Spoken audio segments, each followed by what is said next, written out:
when you stand on the brink of about to lose everything, your home, your family, your child, like everything else is peanuts. When Staci Cahill's daughter was just 11 months old, doctors put her on a ventilator and told her they didn't think she would survive. What followed would completely change the direction of her life. Solution I didn't know I was looking for. And it changed everything for us. That journey led her into entrepreneurship, a thriving referral-based business, and eventually leadership inside BNI. But when COVID changed everything, Staci found herself helping members and chapters navigate one of the most challenging seasons in recent history. I had 5 to 8 chapters, but I was driving all over to get to them. I now just had to sit at my computer and I could have 17 chapters. I was doing all of it online, and I was able to get innovative in some of the ways that I built those relationships. And when her business needed a new direction after the pandemic, an unexpected opportunity introduced her to something entirely new. Yes, it did help my business exponentially, but this was absolutely a heart tug passion for me. Join us as we talk about resilience, entrepreneurship, leadership, BNI, wellness, and what happens when life's biggest challenges become the foundation for your life's work. All that and more coming up on The Perfect 100. Welcome to The Perfect 100, the podcast for BNI members who want to maximize their membership, deepen their impact, and grow their business through intentional networking. I'm your host, Tammy Zurak, a CliftonStrengths coach, longtime BNI leader, and one of the few members worldwide to maintain a perfect Power of One score. Each week, we'll explore the habits, mindsets, and everyday strategies of BNI members who are turning their membership into momentum. Hello and welcome back to The Perfect 100. Today, I'm joined by Staci Cahill. Staci is a wellness educator, entrepreneur, sound healing practitioner, and support director consultant for BNI. For more than a decade, she's helped people improve their health, build businesses, develop leaders, and create lives with greater purpose and balance. Today, we're going to talk about the personal journey that led her into entrepreneurship, the lessons she's learned building a business through relationships, the impact of BNI on her growth, and how her work has evolved into helping people reduce stress and improve overall well-being. Welcome, Staci Cahill. Hey, Staci. Hey, good morning. Thank you. Of course. Glad to have you here. All right. I moved my timer, but we're going to go ahead and have you tell us who you are. So go ahead when you're ready. All right. Well, good morning. I'm Staci Cahill with Essential Wholeness for You. I help busy people who are carrying the weight of the work, family, and everyone else's needs finally stop surviving and start feeling like themselves again. When someone tells you they're exhausted, they can't handle anymore, their stress is through the roof, or they just don't feel healthy, don't tell them to put something down or just to rest. Introduce them to me. I combine holistic health coaching, sound healing, natural wellness solutions, and get them back to the things that they care about. So this week, I'm looking for those busy people spinning a lot of plates, and everyone saying, I'm fine, when really they're crumbling at the core. I'm Staci Cahill with Essential Wholeness for You, here to help them find the quality of life they've been looking for.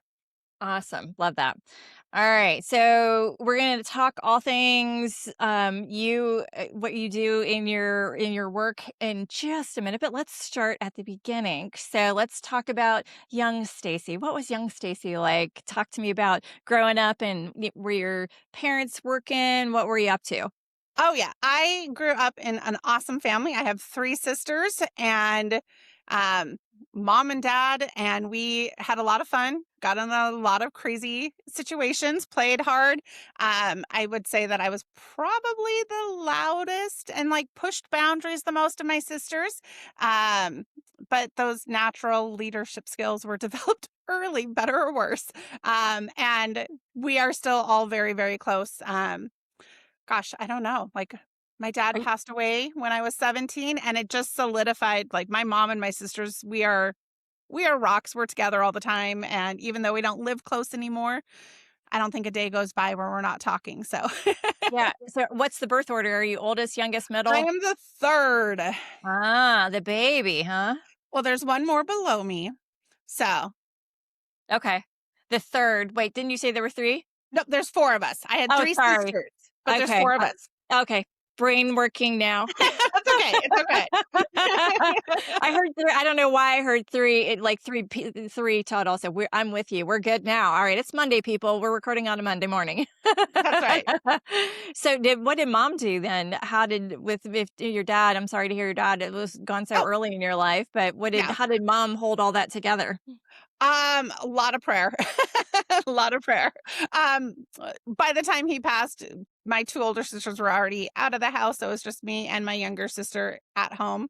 My mom, for the most part, growing up, she worked for the Girl Scout Council when I was really young. And then when I was older, she was a chiropractic assistant. So she worked full time. My dad was a teacher by trade and a newspaper man and editor for a long time. And then went back to teaching towards the end of his life, was substitute teaching again. Okay. So Girl Scout Council, does that mean you were a Girl Scout? Oh, yes. I was a Girl Scout from kindergarten through graduation in high school. Okay, And well, then, yeah, I'm a Girl Scout. I don't think I joined until I was a little older than that, but yeah.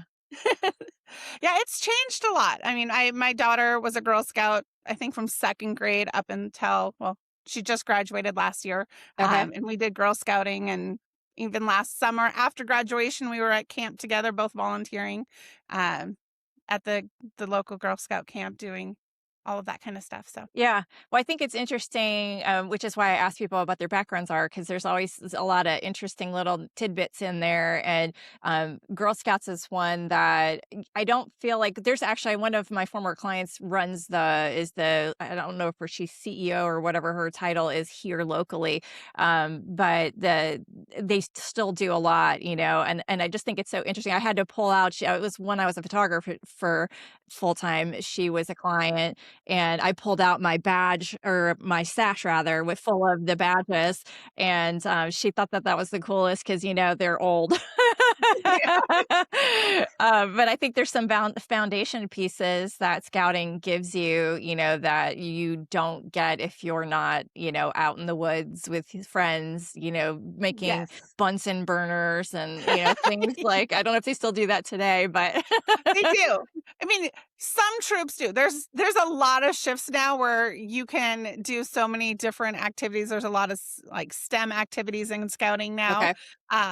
But I have always loved the outdoor stuff and the camping and hiking and that kind of stuff. Yeah, same, same. Cool. So we move on. Let's move on to your working life. So you spent 25 years working with children as a nanny. Yes. What drew you to that kind of work?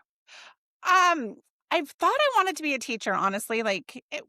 If you would have asked me when I was younger, my big goal was just to be a stay-at-home mom.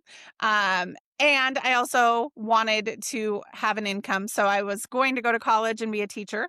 That was kind of my plan. And then it changed a little bit. Like I said, my dad died right after I graduated high school that summer. So my plans kind of shifted a little bit.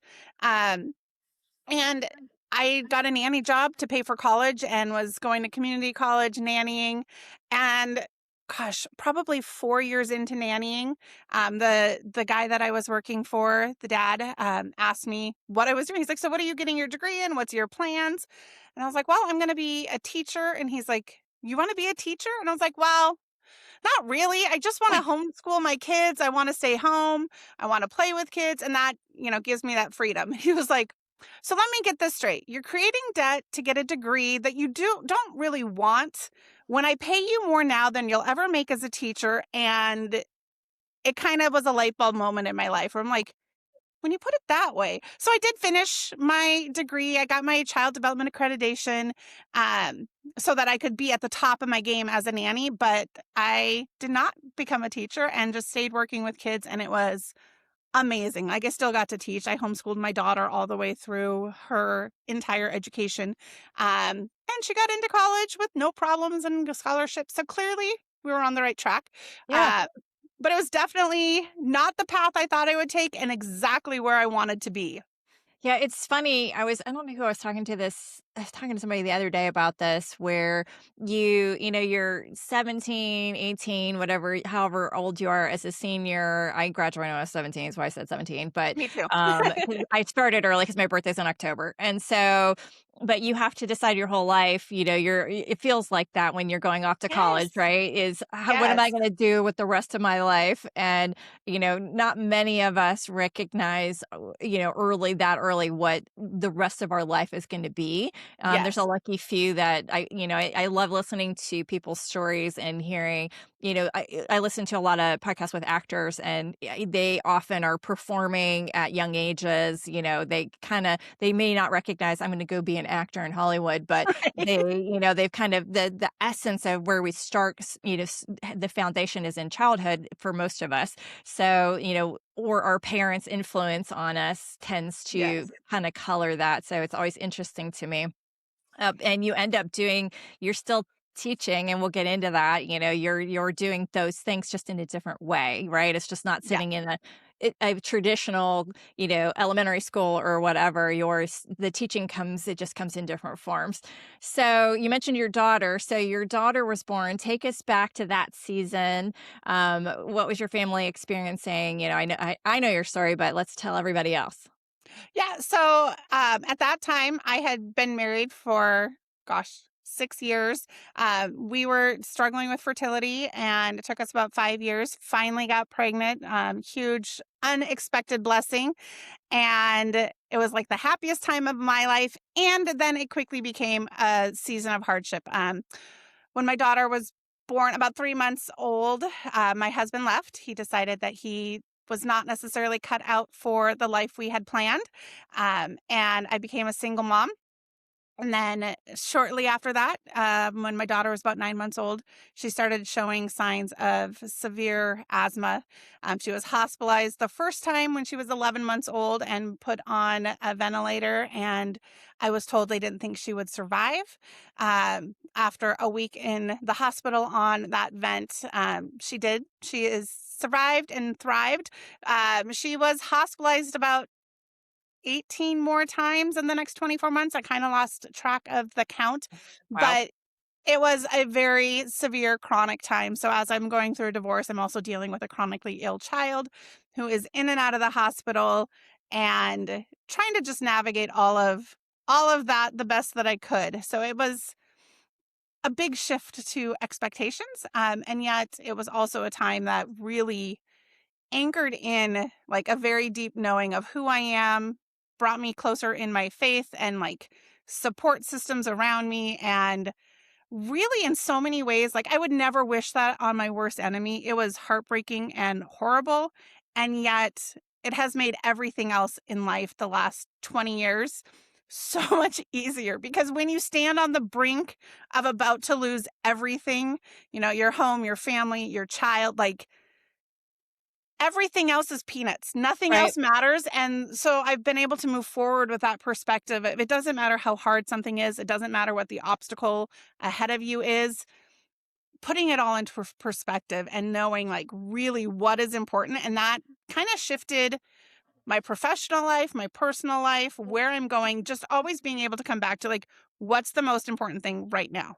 Right. What is the So next thing? yeah. So what was that like, not being able to really I mean, in and out of the hospital a lot? Sounds like there weren't answers, right? So what was that feeling like, not being able to get those answers? What were you going through as a mom at that time?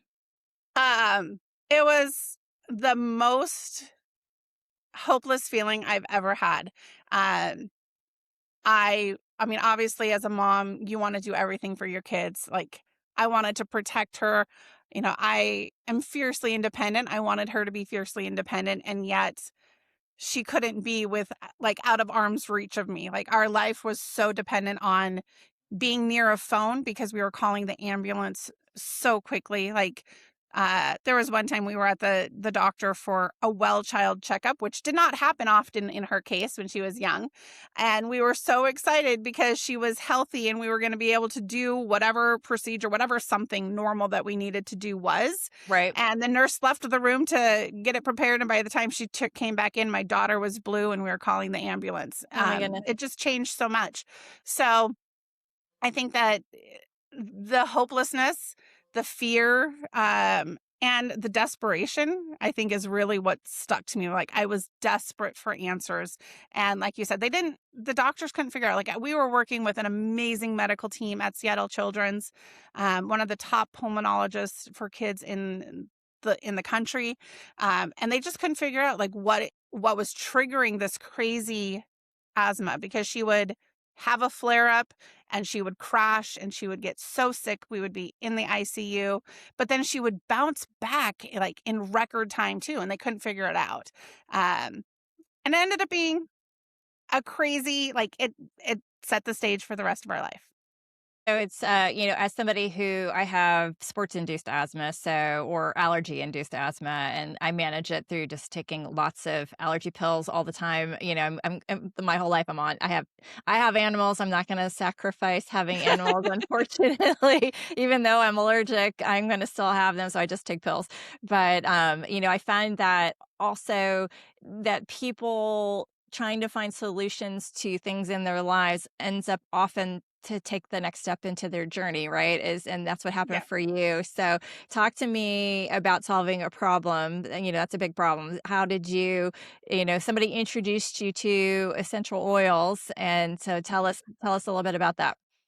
So about a year into this crazy journey, I had a friend from high school reach out to me and introduce me to some essential oils and said that they'd help my daughter. To completely honestly, I was rude. I had not slept in days. My daughter was on daily steroids, which meant I had a 2-year-old who never slept. So it was like the worst of the worst. Um, and I pretty much told her, thanks, but no thanks. Like, that's voodoo crazy stuff. And I have a real health condition here that I need real solutions. And that kind of ended that first exposure to doTERRA. About a year later, I was at a craft fair at Christmas time. My daughter was having a good week and she could function. So we decided to get out of the house, and a local church had a vendor event. We went to see what was out, and there was a doTERRA booth. And it was a doTERRA booth with people I didn't know, that didn't know me, that didn't know my daughter or her story. So I played devil's advocate and I asked them the questions, and I was like, tell me about this crazy stuff. And um, I didn't go into it expecting to find solutions, but my curiosity had been piqued and I wanted to know. What I found was that there was so much science, that it wasn't voodoo stuff at all, that this is actually researched, and all over the world, people have been using essential oils for centuries. And the gal that I met gave my daughter a sample of oil to try, with permission, of course. And within seconds, that cough that she had had her entire life dissipated and she was not coughing. And I was like, okay, this is interesting. And I still wasn't ready to take that next step, but she did offer to lend me a book that had a bunch of the resources, a bunch of the research, and just kind of tell me more about the oil. So I took that book. I went home that night and I literally stayed up all night reading the book cover to cover. And I took the little sample of oil that she gave me, which was the Breathe oil, which is a respiratory blend. And there are some of the medications that my daughter were on that were as needed, like inhalers. She had 3 different inhalers that she was taking as needed, basically one of them every hour. And that first night, every time she needed her inhaler, I would put the oil on her feet and I'm like, I'm just going to give it a minute. If in a minute she still needs her inhaler, she's getting her inhaler, but let's just Right. try this. And I never had to give her another inhaler. That night, staying up round the clock with her just to make sure that I wasn't messing her up again. Right. um, and reading everything I could about the oils that I was using, and it really became the solution I didn't know I was looking for. And it changed everything for us. It's amazing. Having had to use inhalers, it is not I try to avoid it at all costs because I don't like the way it floods your body. You feel headache. I get a headache. The breathing part's great. You can breathe, but you get all this other symptoms. Your heart races. So I can't imagine having to give it to a child who may or may not be able to tell you that it's an awful thing and doing it so many times. So, um, when you got the oils, I can't only imagine your relief, but talk to me about the business side of it. Did you immediately see that this was maybe an opportunity, or how did that go? Oh no, I was immediately adverse to the business side. Like I had no interest. It was an MLM, which I had done in the past, and I loved the company I worked with in the past, but it was not what I thought I wanted to do with my life. I did not want to cross that path, and I actively pushed against it. But after a couple of months of using these two oils with my daughter and having such a dramatic change in her health, I started having people ask me about the oils and ask me what I was doing and ask me how I was using it. And my first instinct was not to turn around and sell them anything. My first instinct was I need to learn more about this so I can answer their questions. So the gal who introduced me to doTERRA was having a class. She invited me to come and learn more. I knew, being the skeptic that I was, that she was going to try and make me sell something. So I put on my defense. And in this case, it meant I called my older sister and said, I have to go to this thing. Will you come with me? I'll buy you coffee when we're done. And my sister is one of those that is like so adverse to anything fragranced at all. So it was really kind of a pull to get her to come with me. But I knew, between the fact that it was an essential oil company with smelly products and she was not going to be interested in any of this MLM stuff, she was my safe haven. She could come with me. I could get the information I need, and she wouldn't let me sign up for anything. We get to the end of the class, and I'm ready to take her out to coffee as promised. And she suggested we go back to my apartment so we can talk. And I was like, this is not good. Yeah, something's up. We go back to my apartment, and she immediately was like, I think this is what I'm supposed to do. I think I want to do this as a business. Long story short, we went round and round about it. And I was like, I don't think this is a good idea. You had one job. Like, what are you doing? And as she often is, she was right. And she's like, well, I'm going to do this. So I was like, fine, I'll do it with you. Like, I know how this works. And we started a doTERRA team. And it was very, very natural. I did not want to do home parties. I didn't have the time. I was a single mom. I was working 50 hours a week as a nanny. So she talked to all of our friends, like our church, our family, our friends. We lived in the same town. Anyone and everyone that we knew collectively, she talked to. And I talked to people I didn't know. I knew right away that if I was going to be successful in this as a business, I needed to get referrals from outside sources. So as I learned more, I started teaching classes in public places, promoting through social media and community bulletin boards, and just drawing out people I didn't know to share what I was learning. And that's also when I joined BNI. Very, very early in my business because I needed to go somewhere. So I want to interject that for those that are maybe not in the area or don't know what an MLM is multi-level marketing. So if you, wherever you are in the world, they're typically a multi-level marketing means you make money by bringing other people in, and you sell products to whatever it is that you're selling to someone, but you also you build under you. And I know doTERRA is a little bit different than that, which we can talk about. Well, we might as well talk about it now. So why is Sure. doTERRA different in that way? So many of the MLM companies, they have a product that they sell, but the way that most people make the majority of their money is by bringing in a team, having other people. So in essence, you're selling the business opportunity, and the product is kind of an afterthought to help you get that team built. doTERRA kind of flipped the switch on that, where our product is what we lead with all the time, every time. And the business is built around supporting other people. So we make more money by building a team when we support that team helping other people rather than helping ourselves, which is a huge shift in the MLM world because many of the times there's a competition. Like, I want to help this person build a team, but the more I help them build a team, the fewer customers I have on my front line, which means the lower income I get. And in doTERRA, actually, the income increases the more people that you help, whether that's as a customer or as a team builder, to help other people. It's all about education, great products, and supporting one another. And the team building is an important part of that, but it's kind of a secondary piece where you can have a great business without having a big team. Yeah, and I'm in no way affiliated with doTERRA, but I have coached a lady who sold doTERRA, and I have many of the products. So, the thing that I think when I first started working with her, I didn't realize that there's oils for cooking, which I enjoy, you can have oils, we use olive oil, right? Lots of people cook with olive oil, but they have basil oil that it's stronger if you don't grow your own or it's wintertime, Yep. things like that.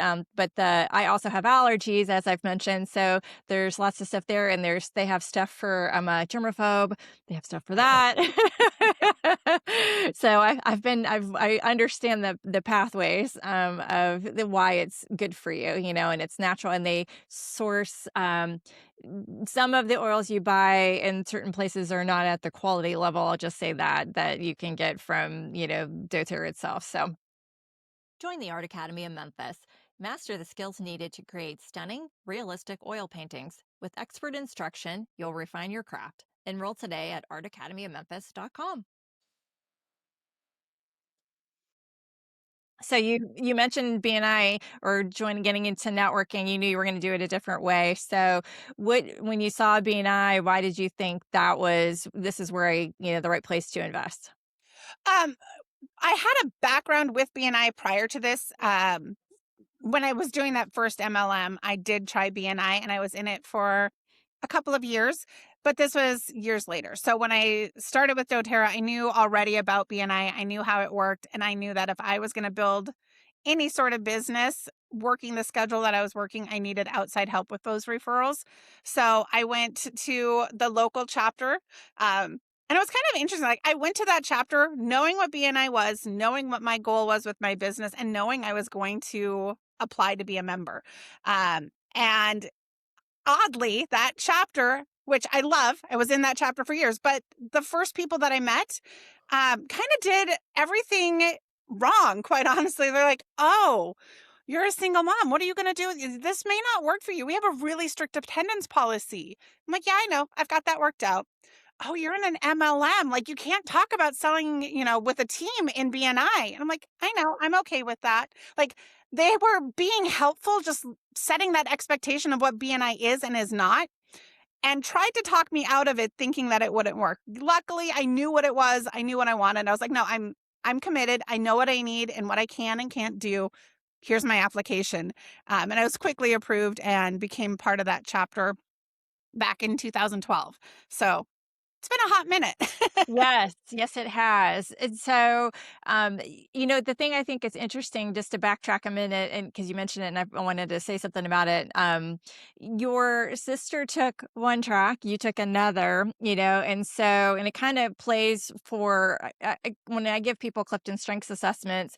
They say, well, I don't have this, so I can't be like you, right? I can't build a business because I don't have, I have all this and not that. And it's doesn't matter what you have. And we'll talk that when we have a segment on that. But that you chose to build your business one way, she chose to build her business another, and you both were successful. Is that true?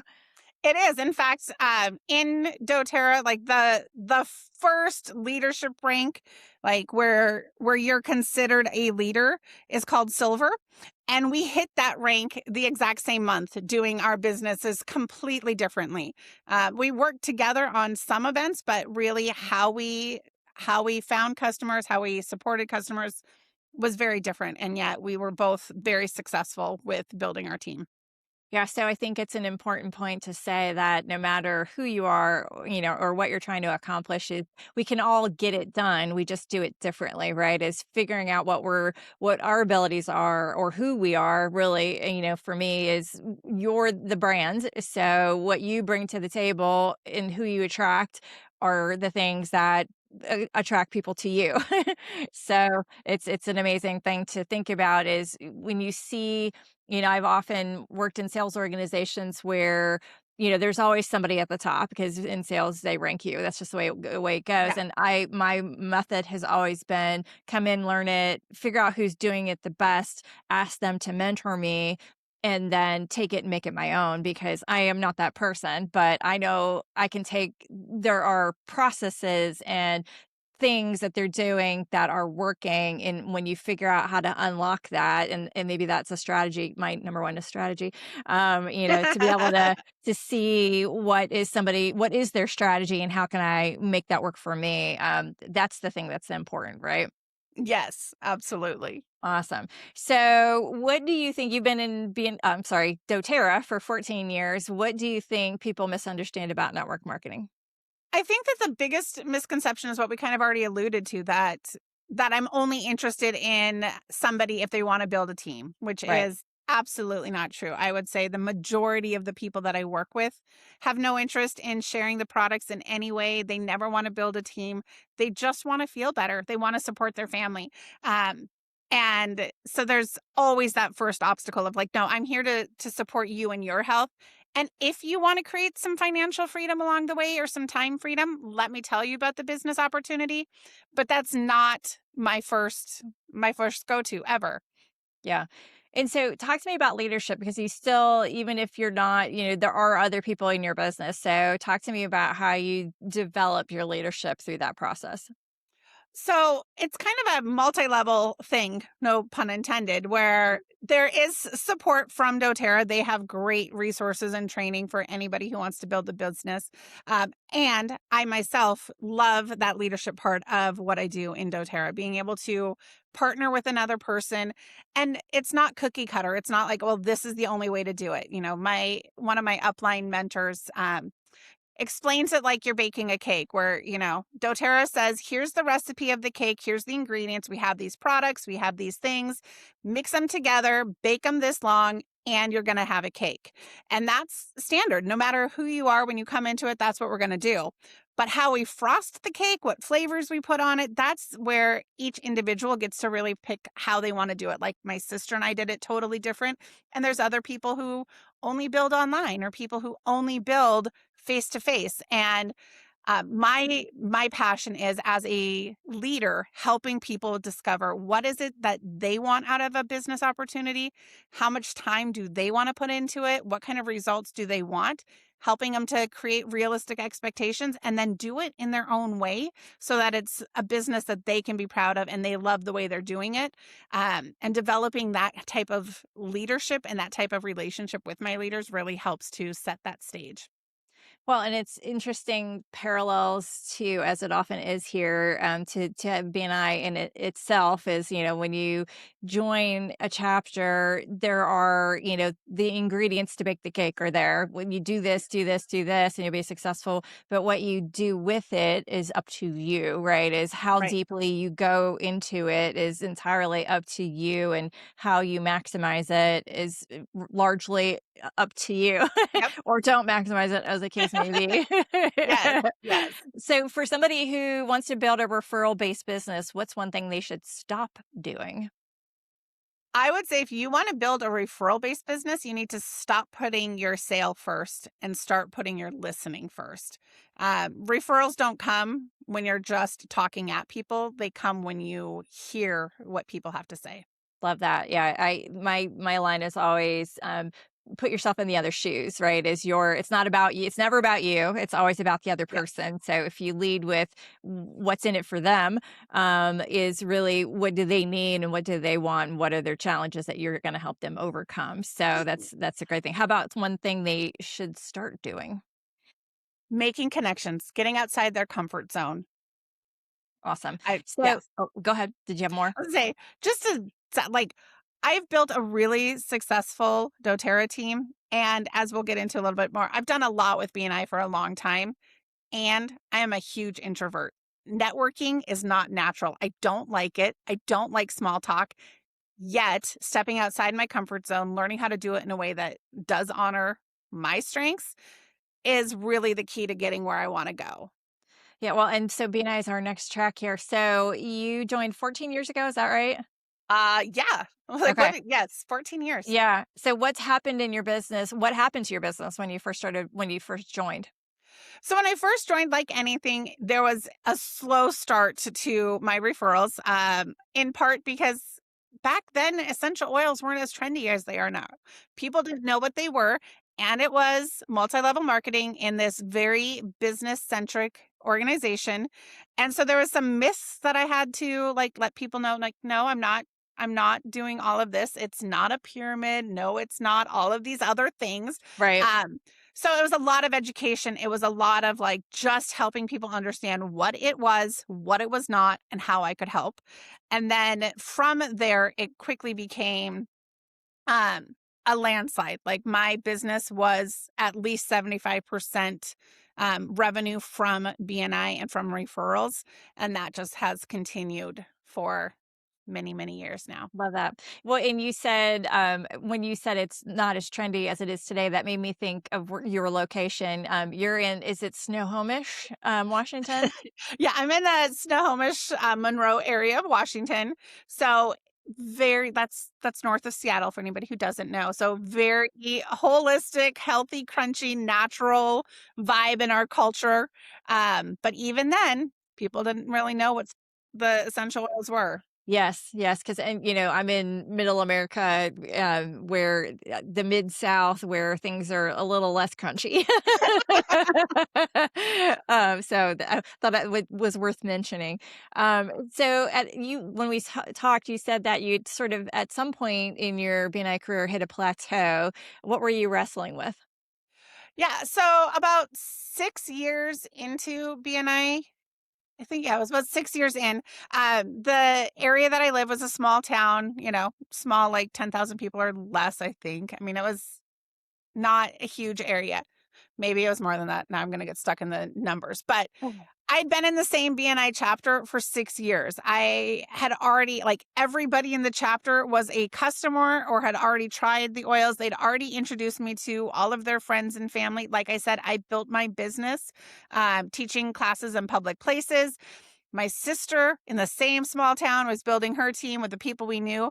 And there was just a shortage of referrals coming in. Like there was no doubt in me and my product, but there wasn't as many new referrals coming in. And it really had me kind of questioning if BNI was still the place that I needed to be, or if it was time to leave. I actually started looking at some other networking organizations, visited one that I was considering joining. And was just kind of testing the waters. Like I don't know. Like I love BNI. I love what it's gotten for me. But again, now at this point in my path, BNI was my primary way of building clients with doTERRA. doTERRA was my primary income. I was not nannying anymore or had cut back to, 10 or 12 hours a week, something ridiculous. So it was still single income, trying to figure out, like, is this the place for me? And as luck would have it, that is a time where BNI as a corporation bought back our region from a franchise. We had been franchise owned and we went to corporate, which for most of us it doesn't mean Nobody a knows whole the lot. difference. Yeah. Nobody knows the difference. It doesn't mean a lot. But what it did for me was it meant that we had a whole new corporate team of regional support, and they were looking for ambassadors, and they were looking for directors, and they were looking for people who could help BNI in this new region structure, I guess. And I jumped at that opportunity. At first thinking I was just going to be an ambassador to like support, talk to, be part of another chapter a little bit and just continue what I was doing with BNI. And very quickly realized that actually, no, that was not the right role for me, that I should be a chapter director, and started working with BNI as a director. Awesome. So then, well, let's first, the question was that the right decision for you, becoming a director? Absolutely. Absolutely. And we're going to talk more about that in a second, but before, because the next step on your journey was COVID hits and everything changes, right? Oh my So, gosh. so how did that affect your business and BNI simultaneously?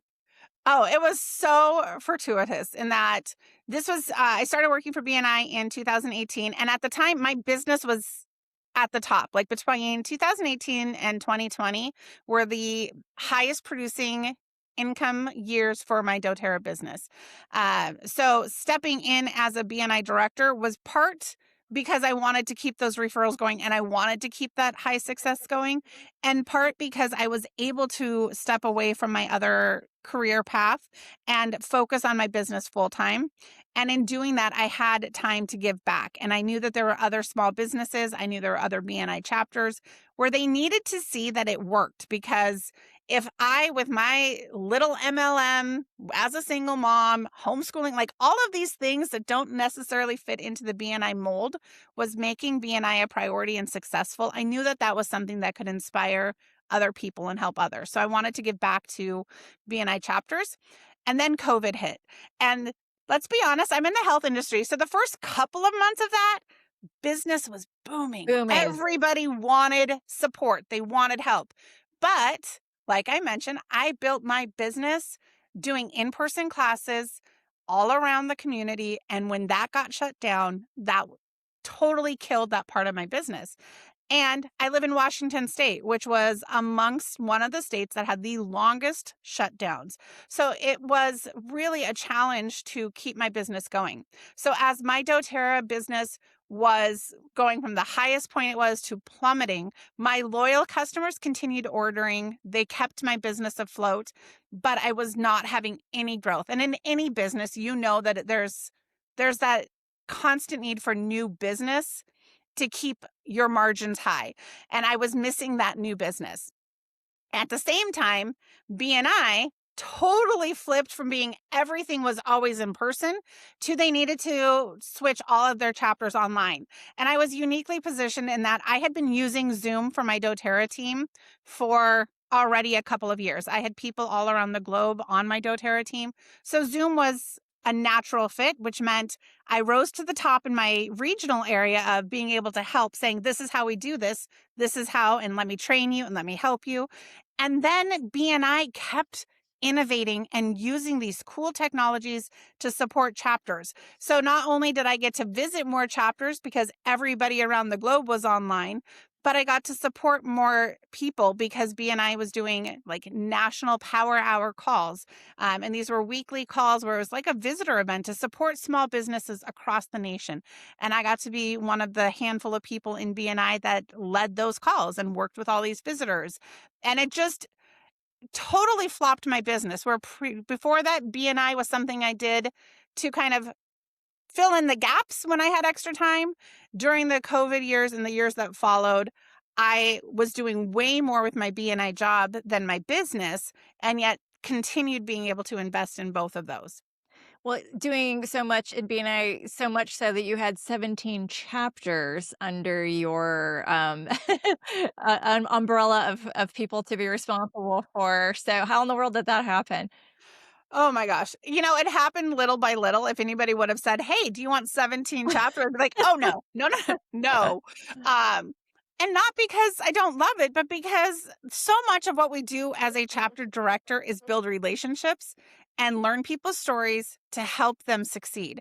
And you can only do that if you have so much time. Well, during the pandemic, I had a lot of time and all chapters were online. So where previously I may have had 5 to 8 chapters, but I was driving all over to get to them, I now just had to sit at my computer and I could have 17 chapters. I was doing all of it online, and I was able to get innovative in some of the ways that I built those relationships, hosting speed networking in our region every single week for, gosh, I think almost 5 years before I was able to pass that torch on to someone else, and doing some of those other things. So for a while, I had 17 chapters. I honestly don't recommend it. I don't think that I did any of them full service. I wasn't able to give them everything they needed. But when there was not enough people on the team, Right. we made it work. Yes. We adapted. We made it work. So having been there, done that, not to the tune of 17 chapters, but well, I was managing director for 15 months. So I had 20 some chapters, but Oh my goodness. the difference is that's a full-time role Yeah. where I worked for the company for that period of time. So, the incentive to that is the business, right? Is you're supporting that many chapters. You weren't supporting them from a you were doing it out of the well, and I'm curious, what drew you to, was there a balance thing at some point? Because even as I know there are people listening that hold roles as presidents, they hold roles as, sport director consultants, they hold roles as some sort of leadership where they're investing maybe too much time, right? Yeah. It's a balancing act. So did you hit a point where you like, I really need to figure out how to be in better balance here? I did, and not as quickly as I would have liked. And I did it mostly because as we'll get into when we talk about the strengths, my strengths thrive in what I'm doing in BNI and Yes. in what I do with doTERRA because they are so uniquely connected. Um, and the ultimate goal is the same. But what I found was that as I was spending so much time with BNI, I started one to feel a bit like a fraud because here I am talking about how great BNI is and how successful it is and how much it's helping my business. And then I turn around and look at my business and I'm like, for the first time in 10 years, I don't know if I made enough referrals to pay for my membership. Right. And that was kind of an eye opening, like, wait a minute, like I have never had that problem in all the years in BNI. And when I got looking at it, it wasn't that I didn't have the support or that I didn't have people liking what I was doing or believing in the products. It was that I Right. wasn't working on my business because I was Right. putting all of my time into my BNI role. Yeah, and I feel that pain because I'm very you and when we get to your strengths, people will see that we have some shared things that have led us down these roads. But I think that I've recently sat down and looked at for those very reasons. I'm a business coach and in BNI, and I don't get as much as others because it's a little harder referral. The amount of money and the target is a little bit different, and there are lots of, the last guest we had on was a unicorn business, so we talked a lot about that. So if you go back and watch John's episode, which will precede this one, in its release, you can go and find that and hear more about the unicorn business. But the I think that in anything, there's a hard way and then there's a smart way. Um, and I am one, and I know just from talking to you that you are as well. When somebody asks you, "Can you help me?" you will do it, to the detriment of yourself. So sometimes it's like, so a member had asked me why my score wasn't as high as he thought my score should be. I wasn't at a perfect 100 back then, but I was running the chapter as the president, and we were in a chapter success meeting, and he called me to the carpet to say, your score should be better, basically, as the president. And I was like, if you knew, I opened a vein and poured into BNI all the time. And there's as president, we took that chapter coming out of COVID. We were at 20. We had been 40 going in, and we had rebuilt, over the course of a year, we were about a year and a couple of months, we were back to 40. So, not recognizing the value of what it takes to make that happen, just wanting to be, ugly, as they say here in the South. Staying ahead in a world driven by technology is key. At Wisdom Integrators, we don't just solve problems, we create opportunities. Wisdom Integrators, connecting your world, solving your problems. Balance is something that is important. And, I think for members, it's important to recognize it's great to serve.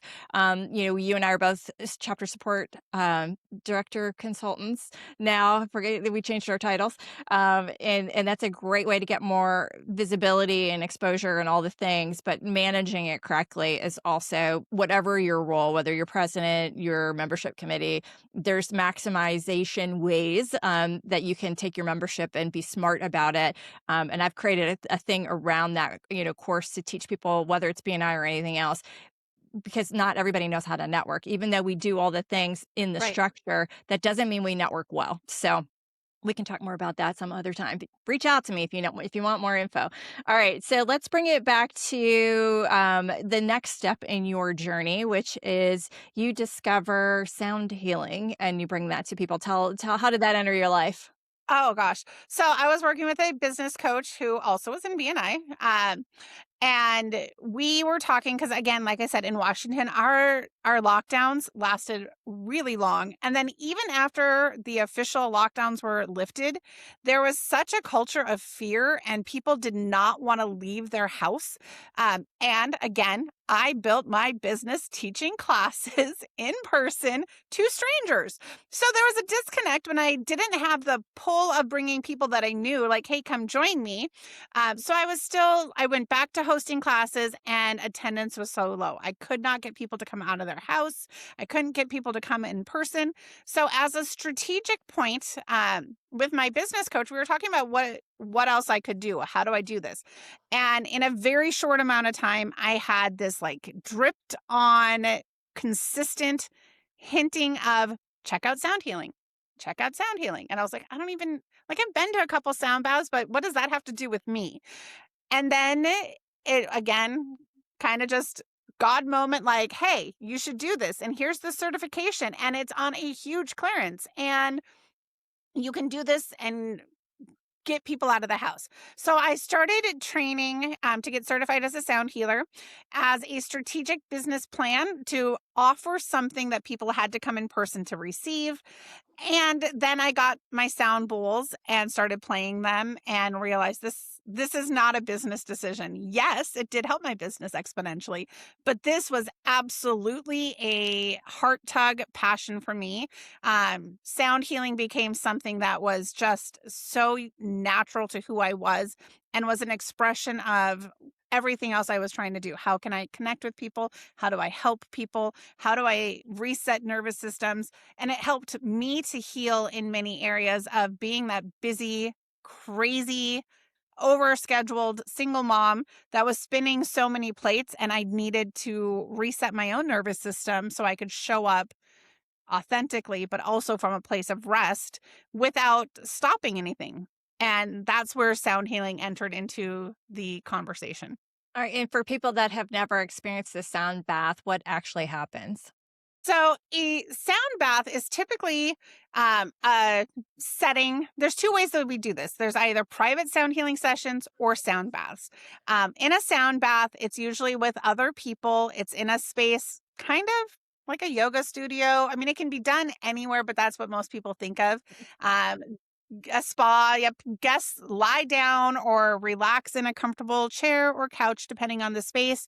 And then the practitioner will play crystal bowls or Tibetan sound bowls. Sometimes it's gongs, but it is different instruments, not like your typical orchestra or band instruments, but instruments that are designed to create a frequency and a vibration and allow a sound to go through the room. That sound works on the body's natural abilities to reset. That's kind of oversimplified. And then in Right. private sessions, it's the same, only you can use things like tuning forks or one-on-one instruments that don't necessarily resonate through a big crowd or space. Yeah, as somebody who does evening meditation to go to sleep, I listen to I use sleep headphones where you can lay on them so you can fall asleep. I can't go to sleep without listening to a meditation, and oftentimes they're the different wavelengths of Yes. sound bowls and different things that. If I don't hear that, it's like my brain won't stop. I can't shut it down. So I can't, if I can't focus on something else, Yes. then I cannot fall asleep because I'm too in my head about all the things I've got to do and so on. So, as a listener of those kinds of things, I can appreciate that. It gives you, and then the different wavelengths, how they affect your body, are also pretty cool. So, Yeah. It, it is. I recommend it. It's very cool. All right, so let's roll over because we've been talking so much about all your story. We're moving off of some of the things we normally do here. So, but let's get into it. So, your power of one score, you have a total score of 80. You have 20 points in attendance. You have 20 points in referrals per week. You have 0 points in visitors, you have 20 points in one-to-ones, and you have, I have to move my screen a little bit so I can see it, 20 points in CEUs. How do you feel about that? Oh, I'm so frustrated. As you can see, I nail it in Yeah, every other category. And most of them, you can see it's even actually higher than the one. So if they allowed us to get more than 20 points, I would. right, But visitors has been a consistent challenge. And in part because I have been in BNI for 14 years, in part because my whole world is pretty much BNI. I don't run into very many people, don't work with very many people anymore that aren't already part of a BNI. And then having supported so many chapters, there are so many of the connections that I make that already have been to BNI or I've right, invited them in the last 14 years. So that is the one area that I am consistently having to put in the work. Everything else is pretty natural. It's like a right. well-oiled machine. Yeah, But I have to schedule time to go to new places, to find people, to bring in visitors. yes. And that just frustrates me. I want it to be easy. Yeah. Well, and but an 80 is a great score. And lots, to your point is, how to get it done. It's just hard to do, which is for everybody. So, and I'll go through the palms too. So, this is 6 months worth. You have no absences. Referrals given inside, you have 24. Referrals given outside, you have 17. Referrals received inside, 23. Referrals received outside, 13. One visitor, so it wasn't like you weren't doing anything. You had a visitor who just didn't get to the full, and that was prior to this report, right? So, one-to-ones 53, and thank you for closed business given.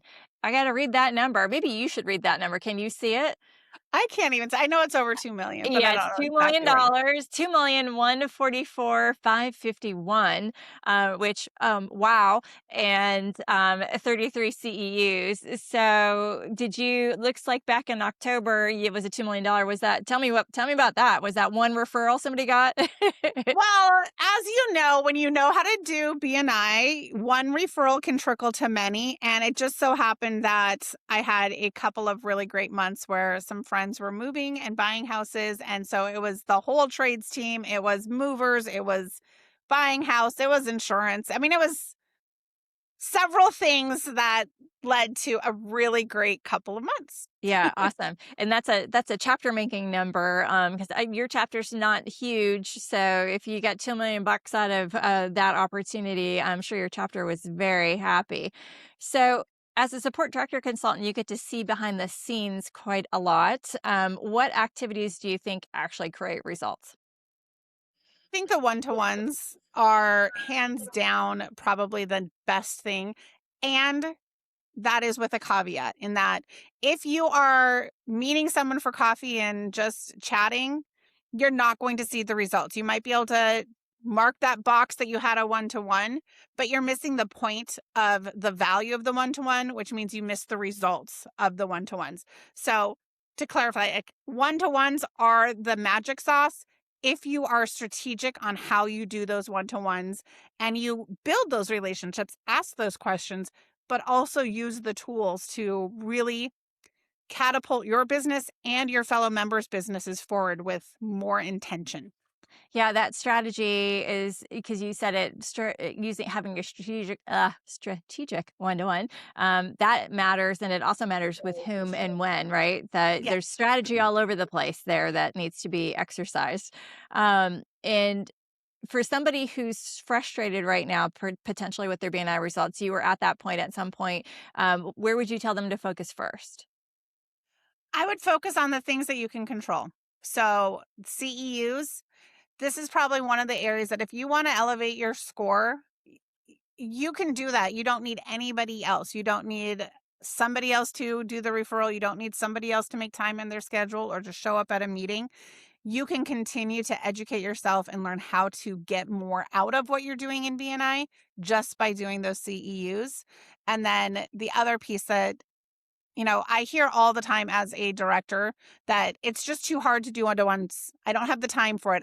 And I will tell you my golden nugget and how I consistently, when I was juggling multiple jobs and multiple things and 17 chapters, consistently able to stay in the green on the power of one, is I would calendar one day a month. And in that one day, I would pick a coffee shop and go set up. I would schedule 4 one-to-ones that day. I would have people come to me, so my commuting time was cut short. And then I would knock out my CEUs on my commute to and from that appointment. And if there was a gap in between, I would be listening to podcasts. Now, it would be really easy to do that, and schedule-wise, make it what you need.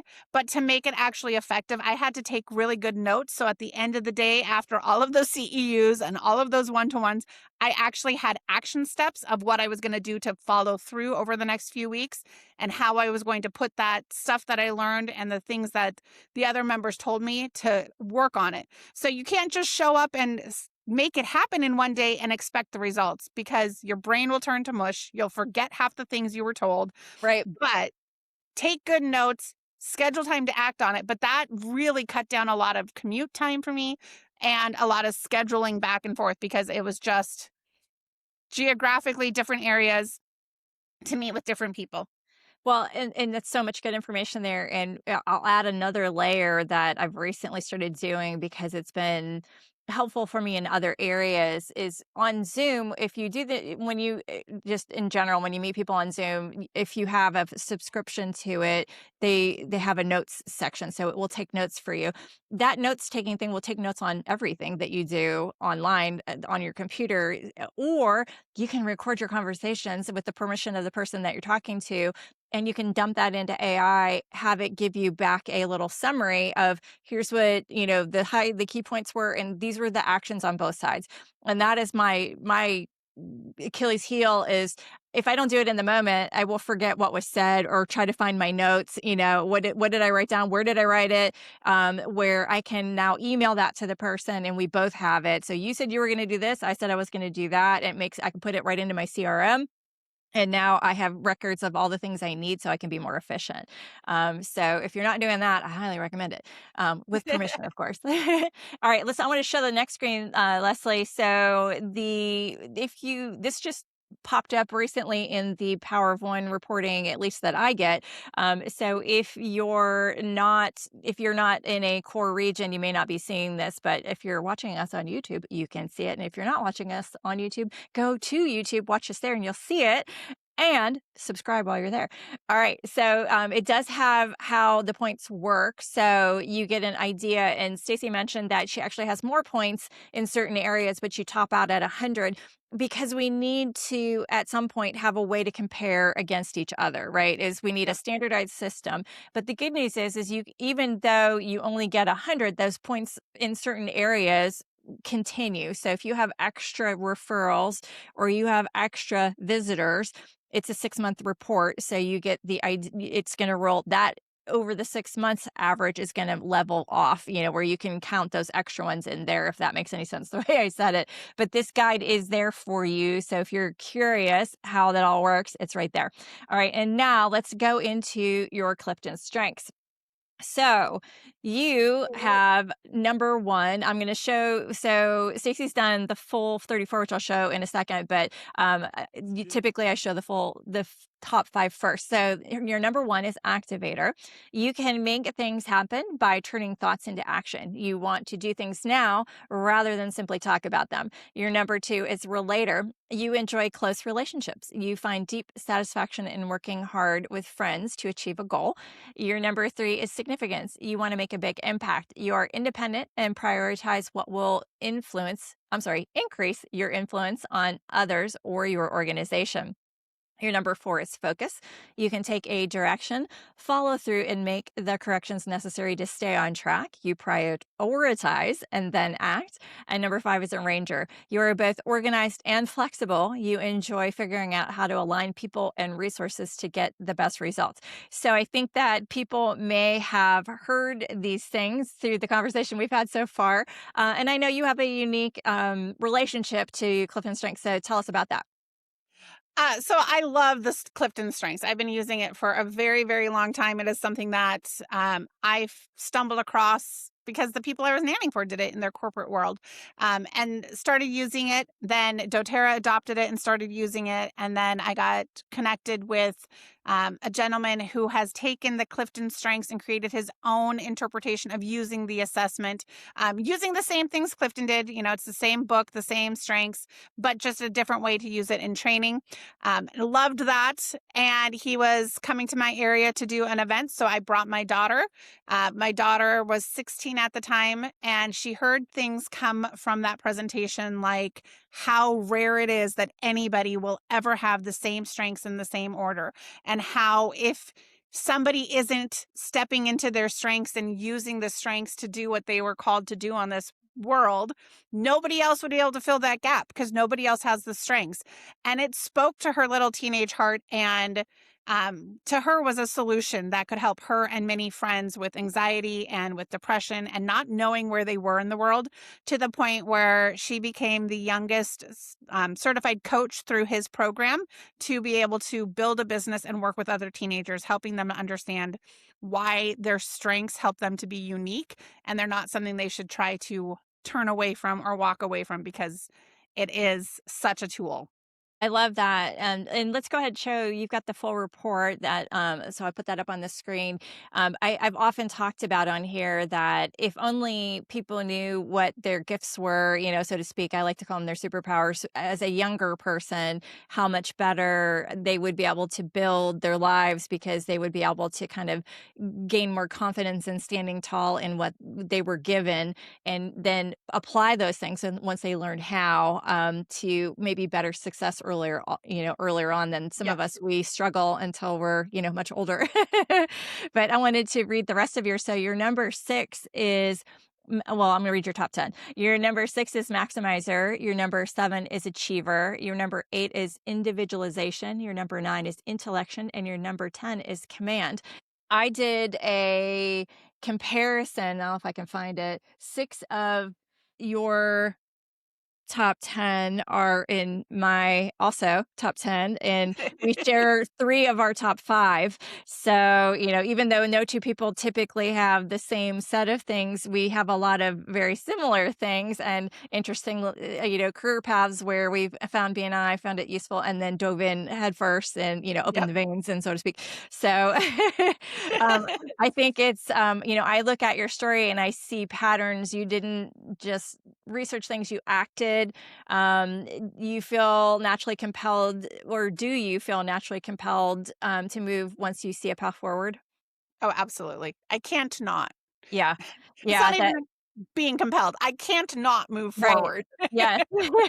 Activators activate. That's, and I love an activator. My activator's 11. So it's not quite as high as yours, but I love when I have high activators around me, because they like to get things done and they like to go and do things. And so, just give them something that you need done and they will go and do it. Yep. And then relator number 2 is also my relator number 2. So you've built businesses through relationships, BNI, leadership, community. Do relationships energize you more than transactions?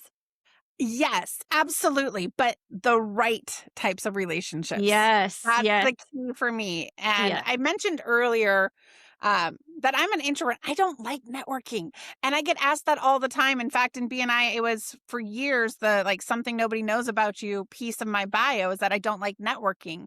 And everybody would question that, like, but you have 17 chapters, like you network all day long. And I'm like, yeah, because I see that as a means to the end. I don't want to do the networking. I will avoid open networking when I can. I want the connection. I want the real relationship. And for me, that meant once I learned about my strengths and understood that gap with the relator strength, it meant that if I went to a networking event with the idea of small talk, I would most likely sit in my car and not get myself to get in. But when I was able to prepare with questions and jump through that small talk into the heart of who people are and to build quick relationships and trust, then I can love that because I'm thriving in the relationship aspect. Yeah, and I love that difference too. And as we said earlier, you and your sister operated completely two different ways and got to the same place. Your report, while we share the very, 6 of the top 10, you lead with influencing your strategics, well, as are mine, but my number one is strategy. So where that's different is, I'm leading with how and seeing the forest through the trees. You're getting things done, and I think it's really cool that you can accomplish anything with what strengths you have. And so the networking as an introvert, you found, okay, you understand yourself. So how do I make that work for me? And then everybody else is, if only you knew yourself, what would that mean? Right? Is if you could figure out why you are the way you are, what you bring to the world, and then how to get that done, how amazing would that be? Right? Right. Awesome. All right. So I know we are running a little bit close to the time here. So let me move on to the quick fire. So these are just quick questions to quick answers. Okay. If you could only have one, would it be essential oils or sound bowls? Essential oils. I can take them anywhere easier. Oh, but that's hard. All right. In-person events or Zoom events? In person. Yeah, I figured you'd say that. Most underrated wellness habit. Sleep. Okay, yes, for sure. Best advice you've ever received. Listen to yourself. Okay. You have Um, innate wisdom. Listen to yourself. yes, trust that gut. All right. One thing people worry about too much. What other people think of them. Yes. And one thing BNI members should do more of. Giver's gain. Okay. Think All about right. others. Finish this sentence. Wellness starts with, Awareness. and the world needs more. Essential oils. Perfect. Love it. That's awesome. I love that. All right, Stacey. Well, thank you so much for being here. It's been wonderful to hear your journey and appreciate, from nanny to mother fighting for her daughter's health, entrepreneur, leader, wellness practitioner. If somebody's at their crossroads right now and wondering whether they're capable of creating a different future, what would you tell them? Anything is possible. Believe in yourself. Do it Awesome. your way and make it happen. All right. Well, it's been such a pleasure to have you. Thank you. Thank you. It's been such a joy to be here. I've enjoyed our conversation and just need to connect with you more offline. Definitely. And to our listeners, thank you for spending part of your day with us. If you enjoyed the episode and learned something new, please share it and take a moment to subscribe if you haven't already. It's a simple way to exhibit that giver's gain that Stacey just mentioned. It will help us to continue to share stories with you and insights from other amazing people. And don't go anywhere just yet. Stacey has graciously agreed to give us the gift of a reset with a sample sound bath experience. So take a deep breath, get comfortable, and enjoy. Stacey, take it away.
Thanks for listening to The Perfect 100. If today's episode sparked a new idea or inspired you to show up differently in your chapter, share it with your team and be sure to subscribe so you never miss a conversation. And if you're curious about your own CliftonStrengths and how to bring out the best in yourself or your chapter or your business, head to TammyZurak.com to learn more about building your superpowers into everything you do. Keep showing up, keep connecting, and keep building your perfect 100.